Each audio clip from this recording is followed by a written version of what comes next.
to Eliza as well as to Janine for actually inviting me. I was very surprised to get the invitation.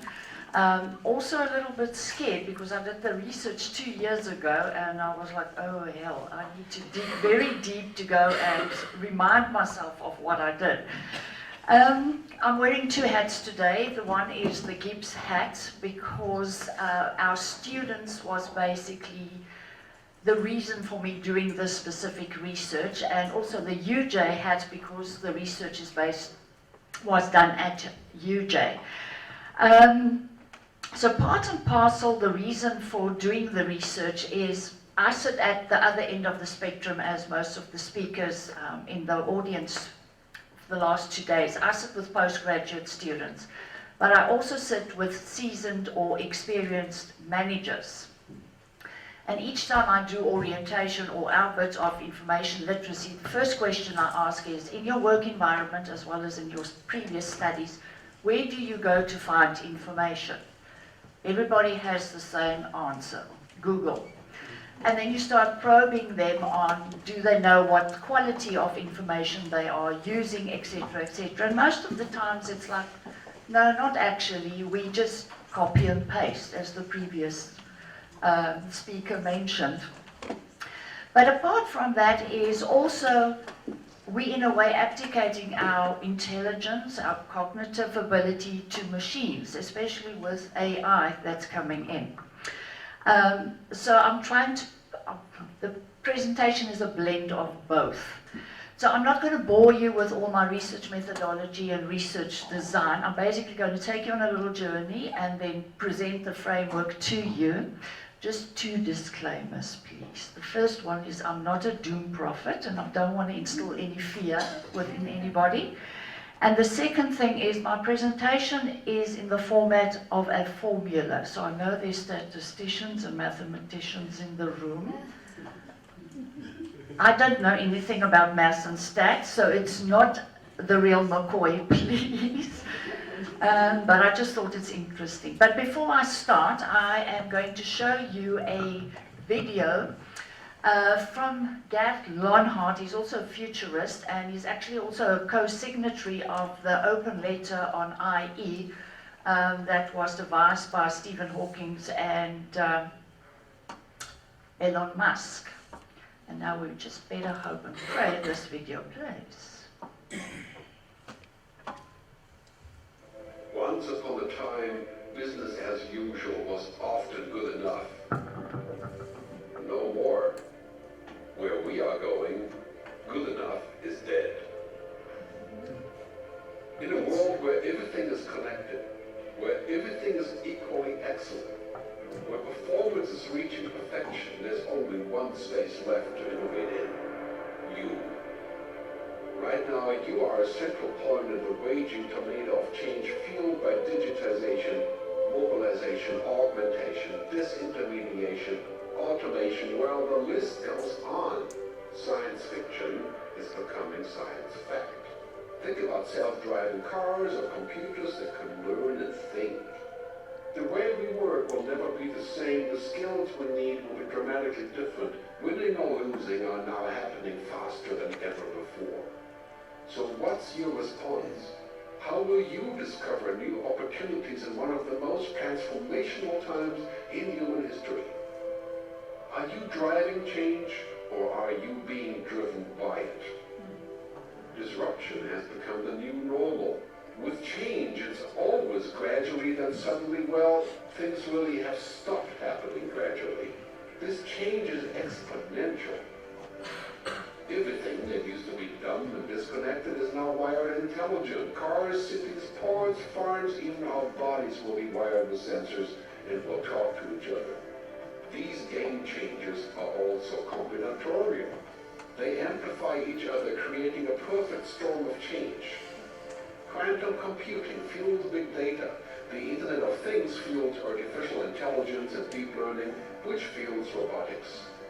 However, anything that cannot be digitized or automated will become extremely valuable. Human-only traits such as creativity, imagination, intuition, emotion, and ethics will be even more important in the future, because machines are very good at simulating, but not at being. Yes, robots and software will do some of our work, but this will allow us to focus on things that cannot be altered. To imagine change squared, you've got to start engaging more with what might be, not just with what is. Immerse yourself in the immediate future, 5 to 7 years out from today. We need to go beyond technology and data to reach human insights and wisdom. Technology represents the how of change, but humans represent the why. The future is about holistic business model. The opportunity is to be liquid, to learn just in time, not just in case, not single improvements, but complete transformations, not individual systems, but new ecosystems. Humanity is where true and lasting value is created. We will engage, wait, and buy things because of the experiences they provide, because of their transformative power. The future doesn't just happen, the future gets happened. The new way to work is to embrace technology, but not to become it. The future is in technology, yet the bigger future lies in transcending it. Let's live and lead from here. Sorry, technology didn't play with me yet. Let's just do this again. Quite insightful, I must say, and rather scary as well. Once upon a time. Sorry, let's skip. So, from today, we are at the dawn of a very new era. And this era is basically fast-paced, and it doesn't work. Sorry. There we go. There I shoot myself in the foot of the technology enable. All right, so we're at the dawn of a fast-paced era, information era, that has a lot of information. I call it information squared to the square of 3. Information is a fundamental as well as critical asset, especially in decision making, because it helps decision makers find alternatives as well as look at other feasible options. Information is increasing in ubiquity, it's all over. So without information, decision making is at best formalized guessing. And our students have actually indicated most of the time when they have to make a decision, they thumbsuck, which is rather scary. Everything or everyone is an expert and a content generator on the internet. Leviton, in his book, Weaponized Lies, please go and read that, it's quite insightful, says every trace of an old piece of information can be rewritten, consciously or unconsciously. The unregulated and decentralized internet. If we think about what is going on the internet, everybody can do anything that they actually want. The big thing now is, especially with misinformation and fake news, is a case that's going on with Facebook about the political ads as part of the Trump campaign. This article, or this reference, I hope this does not work, but the first quote is from Thomas Friedman. He wrote an article in the New York Times last week where he was criticizing Facebook, and one thing that stood out, or this quote stood out, is there's the internet barons who for too long ignored the weaponization of social media, where citizens can no longer cognitively discern fact from fiction and make informed decisions. And then also in 2017, a study was done at Stanford with 7,800 students to see how they reason with the information on the internet, and it was found that they could not actually discern high quality news from lies. The big scary thing there is a lot of Stanford's graduates feed into Silicon Valley, which actually gives us technology. So the power no longer implies having access to vast amount of information. It's basically knowing what information to ignore. And also we have the information overload, and people are starting to find very or coping mechanisms to actually go through all the amounts of information. They only use one preferred source or in one preferred format. They self-reliance, the gut feeling, we get that a lot from our students. They satisfy or they simplify, they skim, they scan, or they skitter, as well as the anchoring. They only rely on one specific source. And then we also have very creative text solutions. This is just the list that I've found in my studies. That was in 2017. Of course, there's a lot more out there currently, but I would say the best one is this little tick up here. And if we add to that the ambiguity of information, there's a lot of trust issues around that. Then the big one that everybody's been talking about, the transferability gap and shortcomings of traditional information literacy skills. A lot of the research that I've done actually showed that when it comes to workplace skills, the students have been exposed to information literacy in an academic institute. They cannot transfer the academic to the workplace. We use different terminologies, etc., etc. But a lot of the presenters actually indicated that there's a bridge, or trying to build that bridge. Of course, decision making is becoming more complex and more dynamic, and decision makers are confronted with what we call bounded rationality. It limits a decision maker because it's the limited availability of quality data. The human mind can't process all of the information, time constraints, and it usually leads to a lot of confirmation biases or errors. And there's optimal stopping, what they call the secretary dilemma or problem. You either stop too early or you stop too late in searching for relevant information, as well as an optimal complexity theory. Fast changing information needs. Especially in the business environment, there's competition, there's growth, there's innovation.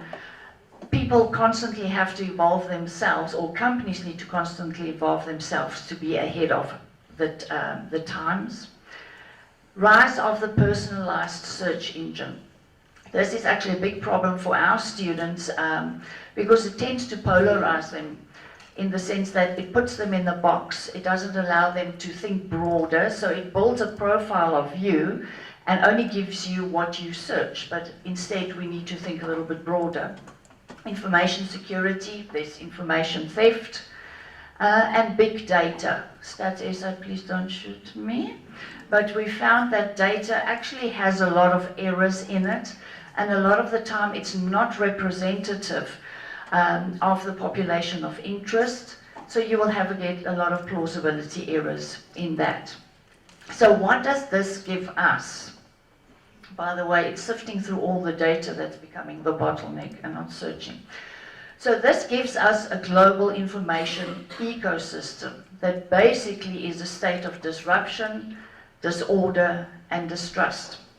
They also found they did a study where they found that college students in the US no longer read, they no longer write, they're not interested in those skills, they only want to play on social media, and this has resulted in limiting their cognitive abilities and preparedness for work. We also slowly but seeing with AI, the development of AI, that in a way that we are abdicating or disintermediating our cognitive processes. We've evolved so far, but I think we are on the precipice of actually becoming extinct, which is a little bit scary. So what do we need for the future? So we can no longer rely on the traditional skills. So I think a lot of the information literacy skills that we are applying needs to be drilled down a little bit more in depth and focus more on the cognitive ability of students. And also we cannot rely on machines. So we need to reinvent ourselves. So what I did is look at the top 5 skills identified by the World Economic Forum. And basically it is on cognitive flexibility, judgment, decision-making, complex problem solving, critical, reflective and creative thinking, the A of STEAM that Janine mentioned yesterday, and emotional intelligence. I must say, working with the level of students, business students, emotional intelligence is quite lacking, which is surprising, but nonetheless. So, to go out searching. So what the end result would be, this is now after they've gone through all the stages, through undergrad, is information fluency. Information fluency is a post-information literacy proficiency or skill. It's not something that you just get. So the definition of information fluency is the ability of an agile, information literate person to apply critical, reflective and creative thinking to problem solving and decision making. Through the ability to ask the right questions, that's us the librarians, we need to train students to do that, in response to uncertainty by operationalizing information literacy skills and through interpretation and synthesis, create knowledge, solutions and concepts. All right, so I've created a framework, I call it the information fluency ecosystem. It's multi-layered. So we start off with the very basic information literacy skills. I think that you all teach that, and CPUT I think has a brilliant course, so please, everybody needs to roll that out. The primary schools as well. So it's the basic skills that we try and teach our students. I've also worked in, when I studied many, many years ago, there was an author called Katz, I don't know who of you know of Mr. Katz, but he did the reference interview, etc. And a lot of the questions that we would ask users was in that reference interview. So it's part and parcel of what I've built into this layer. The second layer is a little bit more complex. It's the intermediate layer. And I think a culmination of everything that was said is in this layer. So we need to also make sure as humans that we have critical, creative, reflective thinking skills, advanced computer skills. If I look at the kids in primary school doing coding, I don't know how to do coding. I've got a manual on my desk lying there for the last 6 months in an attempt to try and do coding. I haven't done anything. Judgment, we can see poor judgment every day. Synthesis, I don't know about you, but at master's level at the business school, students struggle to synthesize, which is quite problematic. Complex problem solving, and then also the meta-literacies that come in. And if you've gone through all these levels, eventually you should get, why am I reversing, woman? You will get information fluency. I've also put an environment layer on top of this because it cannot be seen in isolation. So the framework must be carried over to whichever environment you are in, if it's academic or if it's a work environment, etc. And the last layer, and I keep on going backwards, is, again, the layers mustn't be seen in isolation.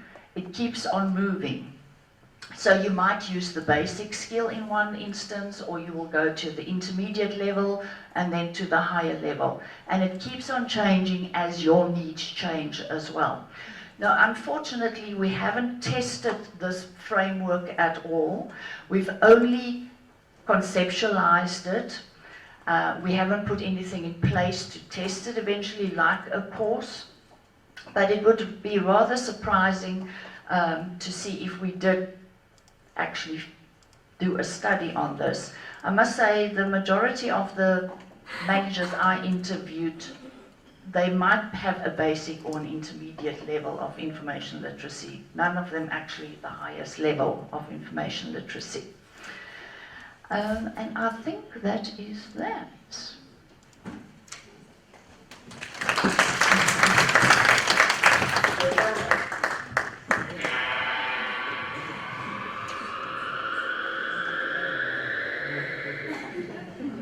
That is brilliant. Thank you so much. We have time for questions, and I'm sure you will have questions. Who will be first?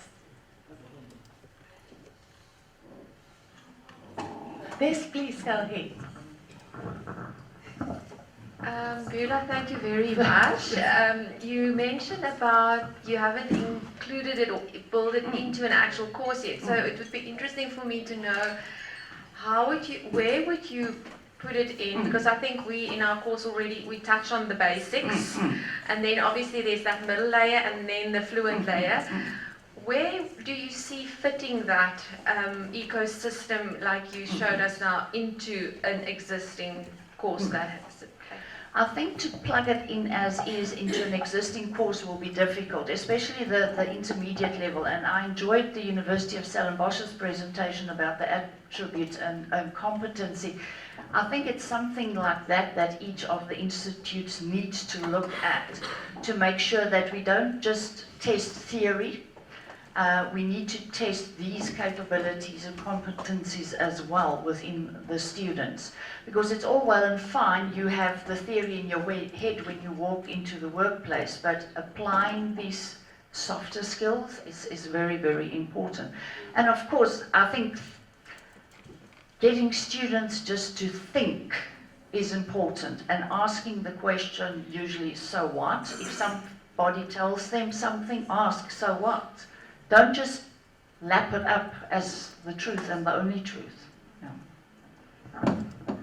Question?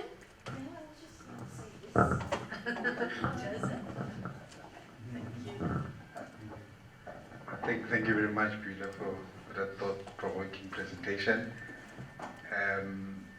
My question is going to be based on the argument that information literacy itself is not something that you teach once, and once I've taught you, you write a test, you pass a test. After you pass a test, you write an assignment, you are therefore information literate. The argument is information literacy is something that you develop over time. I think we've heard it with knowledge transfer. You must do it again and again and again and again. Only then you can claim to be information literate. And some scholars have argued that you cannot be information literate at an academic level. Although we wish students will be information literate, but they cannot be information literate at an academic level. Now, since information fluency is pitched at even a higher level, can we then realistically say we can teach information fluency at an undergraduate level, since they are not even there at that level? I don't think it's a question about teaching information fluency, it's more becoming information fluent. But I must say it was reiterated yesterday. I know Andre touched on it, and it was touched again this morning. I'm a definite advocate for this needs to start at school level already, primary school level. And it must be in a way done unconsciously, because the minute it is conscious, people start to know, I'm not interested in this. So subconsciously, I don't know how, I'm not an educator, these types of skills and things needs to be built into the curriculum. And I think, again, students need to ask more questions. Again, Instagram is a very good example. They see stuff on Instagram, they take it as the truth, and I think that's why we sit with a lot of young people with mental illness because of this, because they don't ask questions, they just take things at face value.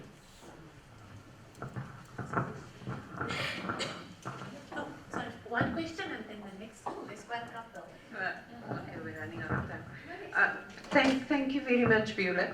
Yes, I, having been a subject librarian myself, I'm so much aware that a lot of this is almost out of our control in terms of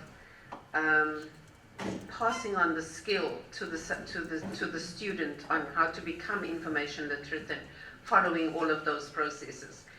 I'm talking about the fact that you said our students, and these are your postgraduate students, are quite satisfied with one source.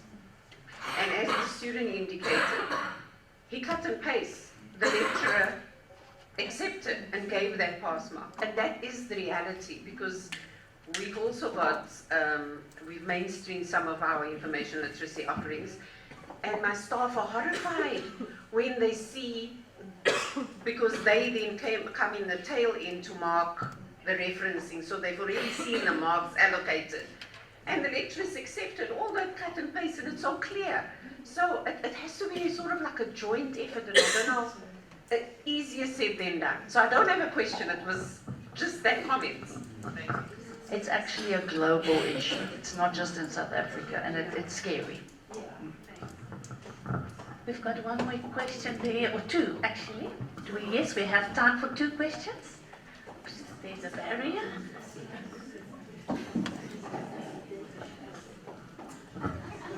Thank you. I'm somewhat going to stand here. What interested me was the fact that you said that teaching students what information basically to ignore. And that boils down again to the point of I'm thinking that maybe here at CPUT, where we're teaching, that we maybe have to spend a lot more time on the concept of the module of evaluating information. It used to become sort of to the tail end of our training sessions that we focus a lot on searching techniques, referencing, but that just made me think that and also if you think that builds onto advanced, or what do you call it, fluent information literacy skills, because the ability to evaluate information critically leads then automatically to, or maybe lay the foundation for those skills of critical thinking and intuitive thinking. But that was just something that a side remark that I wanted to make. Thank you. I think with the evaluation of information, in a way, we can start developing critical thinking skills, because they have to ask questions of information. Hi, my name is Karen and I'm from UWC. Yes, we are concerned about the students, but I am very much concerned about especially the staff. And for all these years, I've noticed that if that is not part of my job, I don't have to know it, I don't have to do it. But in today's life, you need to know everything. Never mind whether you're a clerk, whether you're an administrator, whether you are at the desk. Nowadays, the circulation staff needs to be information literate, because when a professor steps in or whoever, and pop that question, anybody should be ready and, answer or assist with that. So I think there, I would say also very much more work needs to be done. I know that HR, it can also be connected with human resources, because every month they've got the staff development courses that's browsing around or running around, and I think it should start, and everybody needs to have or should become information literate. Okay, thank you. Thank you for mentioning the staff, because I sit with the same issue with my staff, all of them being millennials, by the way, and I'm the old auntie. But it comes down to the information overload. Everybody is overloaded with information, so they start moving or pushing away the things that they don't have to know now. Because I'm of the same opinion as what you are. We need to know everything, especially when it comes to helping our students. We can't tell our student, no, sorry, I don't know this, I first have to go and study up or read up on this. But for them, it's just in time. They need to learn just in time, which is, like I say, also problematic, unfortunately. Sorry, I just want to, there's such a lot of resources that you can even develop yourself on reading. I mean, it's just a matter of also finding the information. Also, maybe they don't know how to go about finding information. And what bothers me a lot is social media that they could sit on, playing games kind of thing, where you can educate yourself at your workplace as well. Okay, thank you. Thank you for all the questions, and just an invitation, if you ever, Joe,